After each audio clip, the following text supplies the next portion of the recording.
Hi, this is Mr. Nazarian.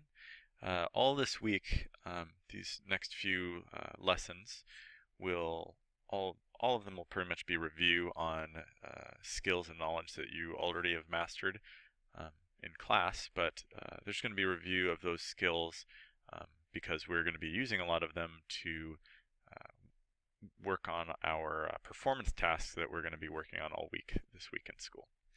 So today, the learning objectives are: I can use what I know about multiplication to multiply whole numbers by a fraction, which is 5th grade standard NF4, and I can apply the area formula for rectangles in real-world and mathematical problems, which is 4th grade standard MD3. So first, for multiplying fractions, we're going to be multiplying a whole number times a fraction. And there's two different ways that you can think about this. You can think about this as I want to know I want 1/3 of 4, so I have 4 of something. I want 1/3 of that. Or you can think of it as I have 1/3 of something 4 times, 4 groups of 1/3. Either way, it would look like this. So you can think of it like I'm starting off with these 4 rectangles, and I want 1/3 of them. So I'm going to take 1/3 of this one, 1/3 of this one, 1/3 of this one, 1/3 of this one, which the purple areas represent 1/3 of each of these rectangles.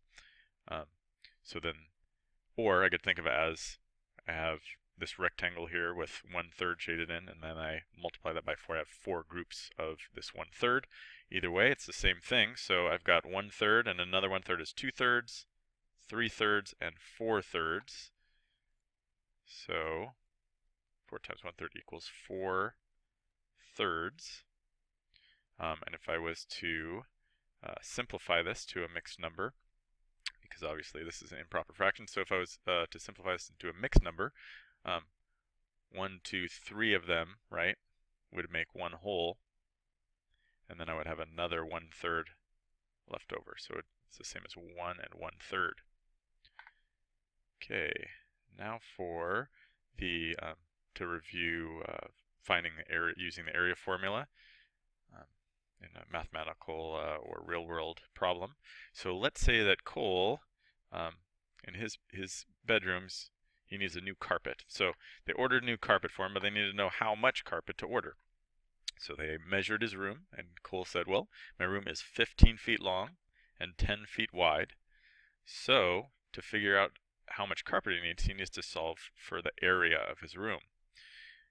And as you guys know, the formula for finding the area of a rectangle, area equals length times width. So that's going to look like the length here, so the area, sorry, is going to be the length, which is 15,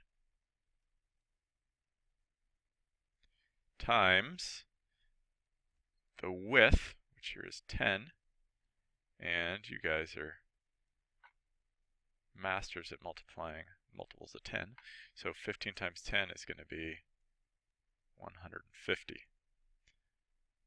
So the area is 150, and we have to name it something, we have to label it. The units is because it could be 150 pickles or 150 puppies. So we're going to call this on 150. Remember, we're measuring in feet, and it's going to be squared because we're multiplying feet times feet. So remember that anytime we do area, we're talking about not a straight line, we're talking about a two-dimensional shape here. It's going to be squared. So 150 feet squared.